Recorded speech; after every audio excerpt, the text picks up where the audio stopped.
México tomó una decisión silenciosa que está sacudiendo a todo el Caribe.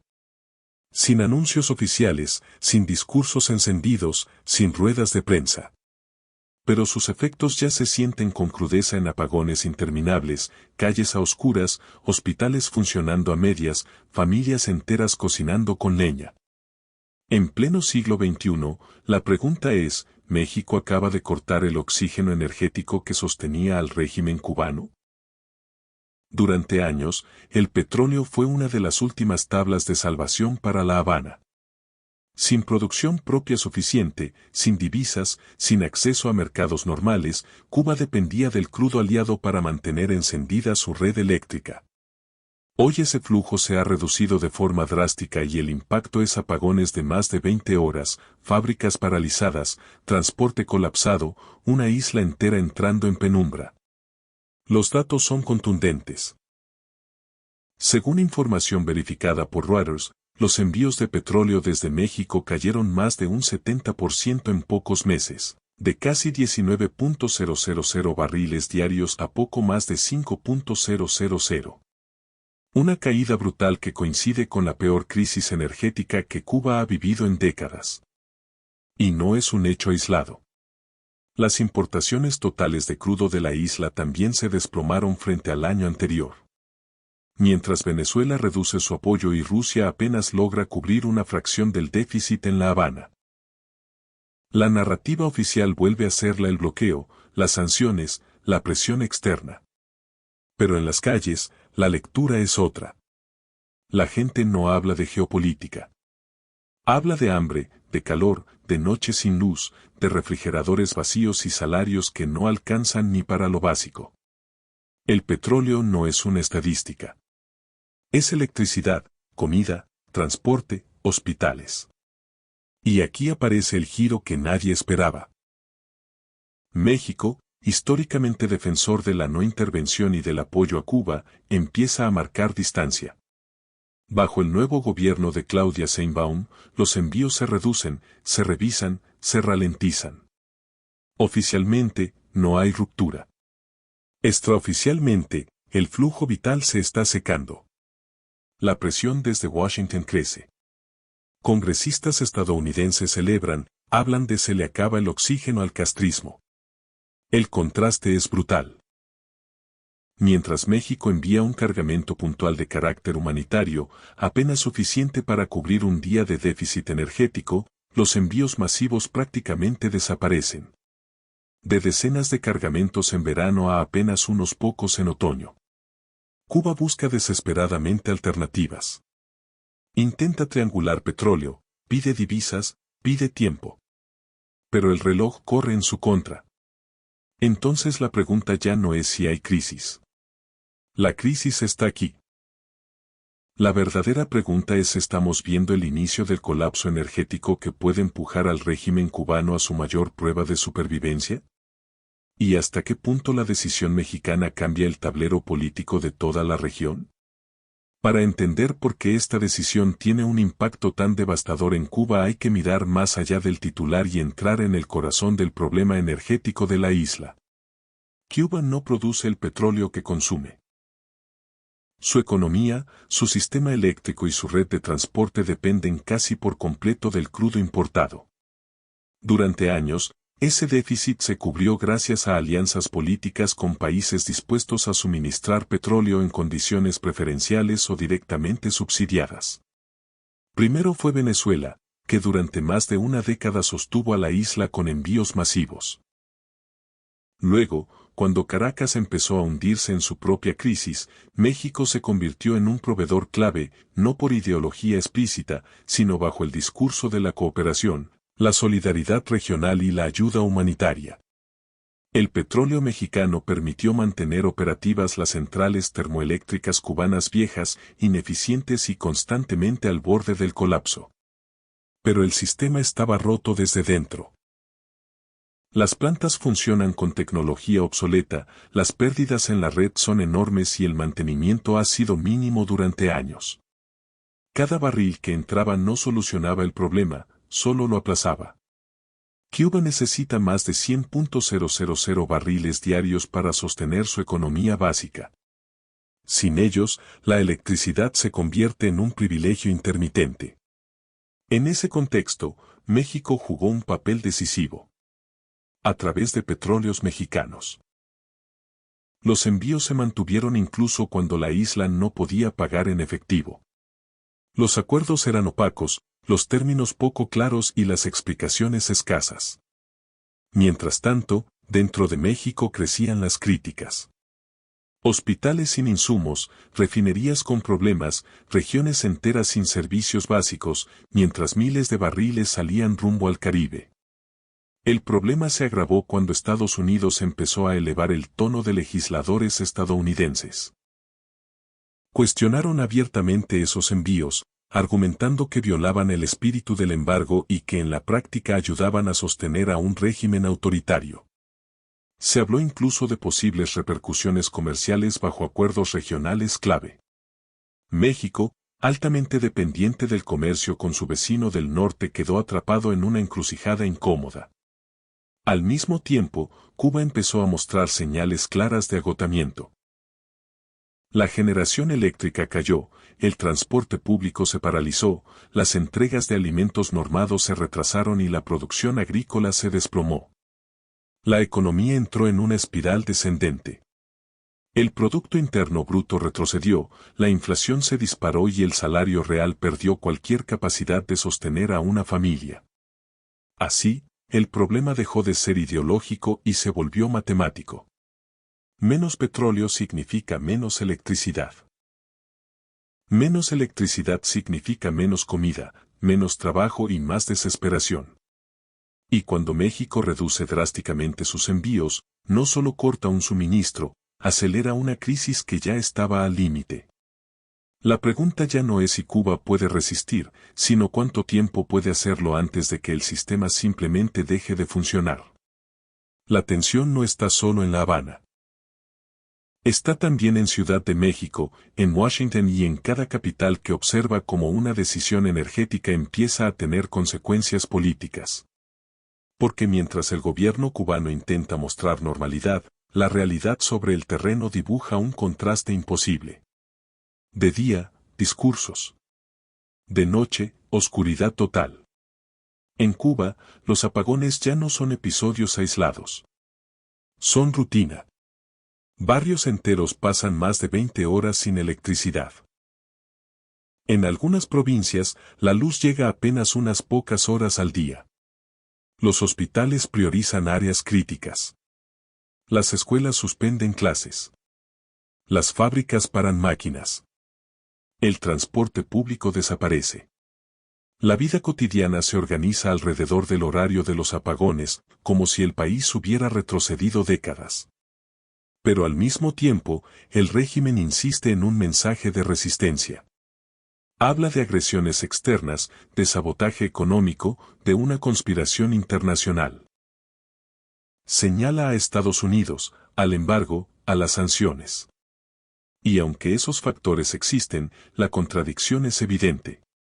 Incluso con sanciones, Cuba había logrado sostener su red eléctrica gracias al petróleo aliado. Hoy, ese apoyo se está evaporando. Aquí aparece el contraste. Mientras el discurso oficial promete estabilidad, las cifras muestran colapso. Las importaciones totales de crudo caen de forma abrupta. Venezuela reduce envíos porque ya no puede sostenerlos. Rusia enfrenta sus propias limitaciones logísticas y financieras. Y México, que había sido el salvavidas más constante en los últimos meses, da un paso atrás. No lo anuncia, no lo proclama, pero lo ejecuta. Del otro lado del tablero la reacción es opuesta.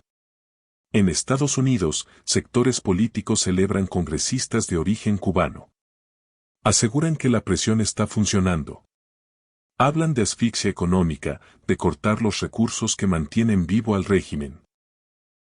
Para ellos, la reducción del petróleo no es una tragedia humanitaria, sino una estrategia política. Un contraste brutal entre la calle cubana y los pasillos del poder. En México, la tensión es más silenciosa, pero no menos intensa.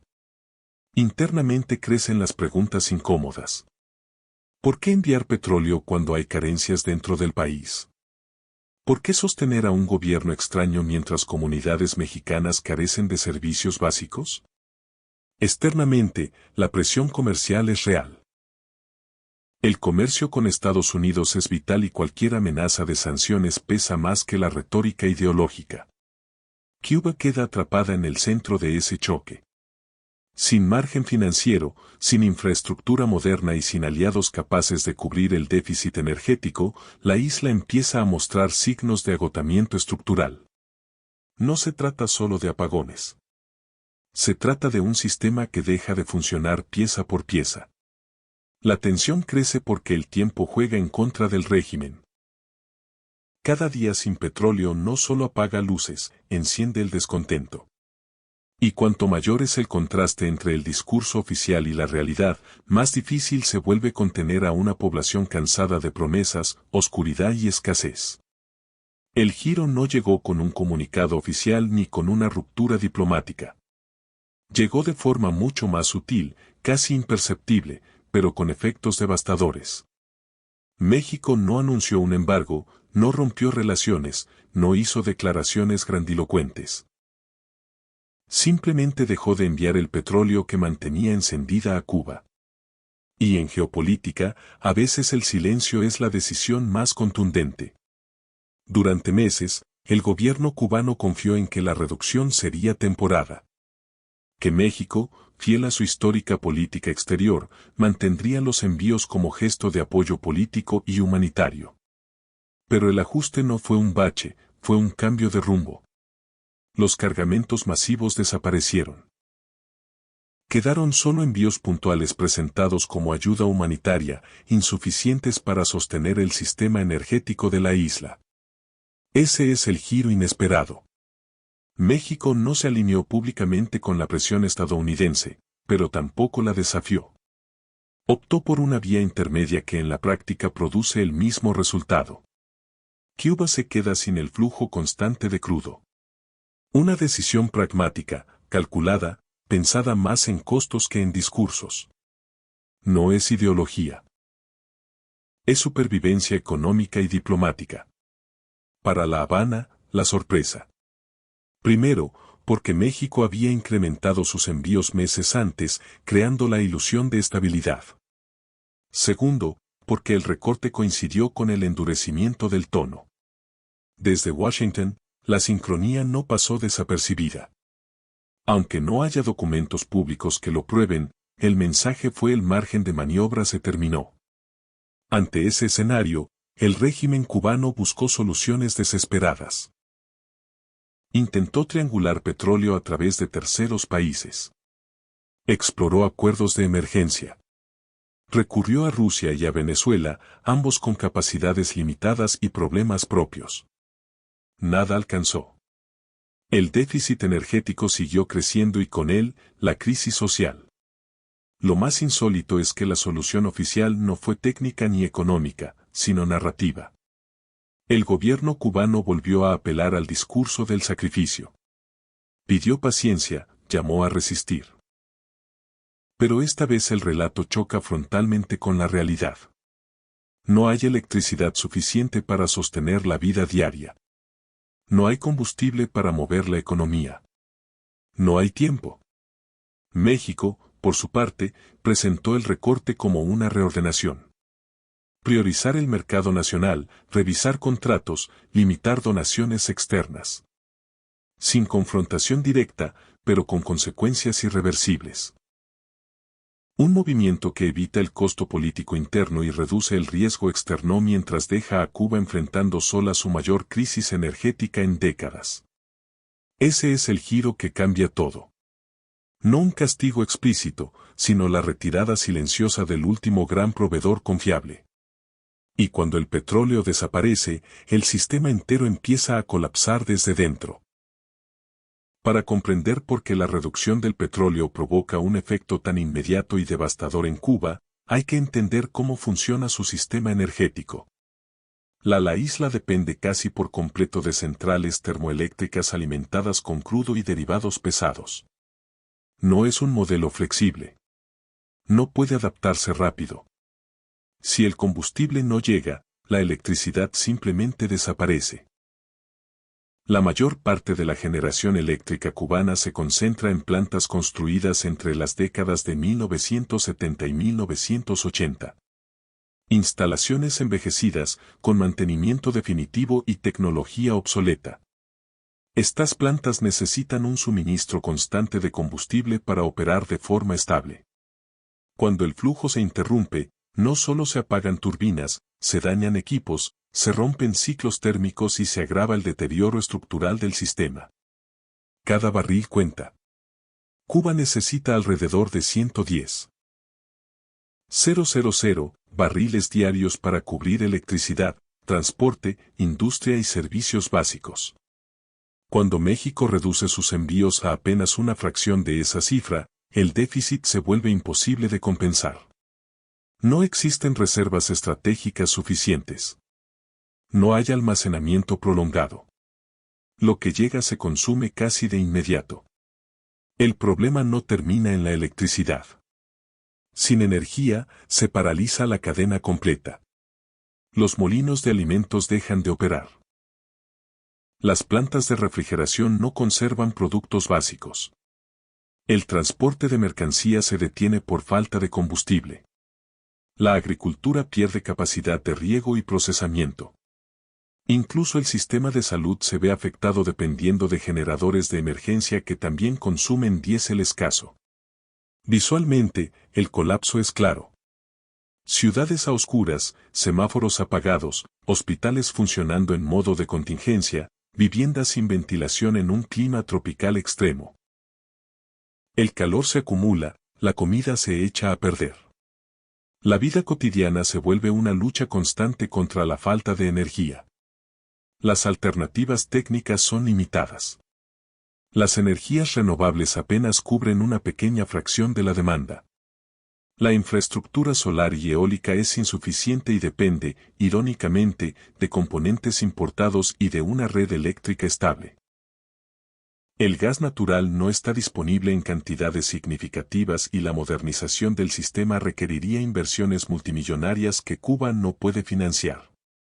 Por eso la reducción del petróleo no es un ajuste gradual. Es un golpe directo al corazón del sistema. Cada día sin combustible profundiza el daño técnico y acelera el desgaste irreversible de las plantas. Aunque el petróleo regresara mañana, muchas unidades tardarían semanas o meses en volver a operar plenamente. En términos simples, sin petróleo, Cuba no puede producir electricidad. Sin electricidad, no puede sostener su economía ni su vida social. Y esa es la razón por la que una decisión aparentemente administrativa se transforma en una crisis nacional de enormes proporciones. El impacto real de esta crisis no se mide en barriles ni en megavatios. Se mide en vidas suspendidas, en rutinas rotas en un país que funciona a medias. Cuando el petróleo deja de llegar, la electricidad se convierte en un lujo. Y cuando la electricidad desaparece, todo lo demás cae detrás. En Cuba, el apagón ya no es solo energético. Es económico y social. Las pequeñas industrias cierran porque no pueden producir. Los talleres, las panaderías. Las fábricas de alimentos dejan de operar. El transporte público se reduce al mínimo. Los camiones no circulan, los autobuses no llegan. Las personas caminan kilómetros para ir a trabajar, si es que todavía tienen trabajo. El salario pierde sentido cuando no hay que comprar. La inflación se dispara, pero los productos simplemente no aparecen. Los alimentos normados llegan tarde o no llegan. La cadena del frío colapsa y toneladas de comida se pierden en los mercados. Las estanterías vacías se vuelven paisaje cotidiano en los hogares, la comida se raciona, como en tiempos de guerra. El impacto psicológico es devastador.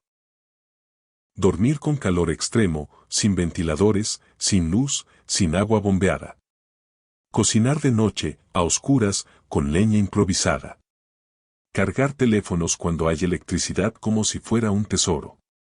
Vivir pendiente del horario del apagón. La energía deja de ser un servicio y se convierte en una obsesión diaria. En los hospitales, la situación es crítica. Los generadores funcionan con combustible limitado. Las cirugías se posponen, los equipos médicos se apagan. La atención se degrada. La salud pública, uno de los pilares del discurso oficial, empieza a resquebrajarse ante la falta de energía básica. Socialmente, el descontento crece. No se grita en los discursos, se murmura en las colas, no aparece en los noticieros, pero se siente en las calles. La gente ya no discute ideología, discute supervivencia. El cansancio es profundo, la paciencia limitada. Cada apagón largo erosiona un poco más la legitimidad del sistema. Mientras tanto, el gobierno insiste en señalar enemigos externos. Pero para muchos cubanos el problema es más simple y más: no hay petróleo, no hay luz, no hay futuro inmediato. La pérdida del apoyo energético mexicano no se percibe como una maniobra diplomática, sino como el final de una ilusión de estabilidad. Económicamente, el país entra en parálisis parcial. Sin producción, sin transporte, sin energía, el PIB cae, la inversión desaparece, el turismo se resiente, las divisas no llegan. El círculo se cierra sobre sí mismo. Menos energía genera menos economía y menos economía impide recuperar la energía. Este es el verdadero, no una cifra en un informe, sino un país entero funcionando en modo de emergencia permanente. Y cuando una sociedad vive demasiado tiempo en emergencia, el estallido deja de ser una hipótesis para convertirse en una posibilidad cada vez más cercana. Lo que estamos presenciando no es una crisis aislada ni un simple ajuste administrativo. Es una señal inequívoca de que el tablero geopolítico de América Latina está cambiando. El petróleo, durante décadas utilizado como herramienta de solidaridad, influencia o dependencia, se ha transformado en un instrumento de poder real. Y México ha decidido usarlo con una lógica distinta. La reducción del suministro a Cuba no nace de un gesto ideológico ni de una confrontación directa. Nace de una lectura fría del contexto global. De entender que sostener sistemas colapsados tiene un costo interno, externo y estratégico. Y que en un mundo cada vez más polarizado, permanece. Ser inmóvil también es una forma de perder. Cuba queda hoy expuesta no por una decisión mexicana, sino por un modelo que depende de apoyos externos para sobrevivir. Cuando la energía no se produce, sino que se espera. Cuando la economía no genera, sino que resiste. Cuando el sistema solo funciona mientras alguien más lo alimente, el corte del petróleo no crea el problema, lo revela. Pero el verdadero protagonista de esta historia no es la isla, sino México. Un país que empieza a actuar con mayor pragmatismo, que evalúa costos reales y que entiende que cada alianza tiene consecuencias. Un país que ya no se mueve solo por afinidades políticas, sino por intereses estratégicos, comerciales y de largo plazo. Este movimiento marca un antes y un después porque demuestra que México está dispuesto a tomar decisiones incómodas, incluso cuando generan ruido regional. Y eso explica por qué cada paso que da hoy es observado con lupa tanto por sus aliados como por sus adversarios. Lo que ocurre con Cuba es solo una pieza de un rompecabezas mucho más grande. El mismo México que ajusta el flujo energético al Caribe es el que redefine su relación con las grandes potencias económicas. El que decide cuándo ceder y cuándo plantarse. El que empieza a jugar en ligas donde no hay decisiones fáciles ni neutras. Y precisamente por eso, esta historia no termina aquí. Si este viaje por la crisis energética y el reacomodo geopolítico te dejó preguntas, no puedes perderte nuestro otro capítulo decisivo donde analizamos una jugada aún más arriesgada. La decisión de México frente a una potencia económica clave. ¿Y si ese movimiento es un suicidio estratégico o una apuesta maestra?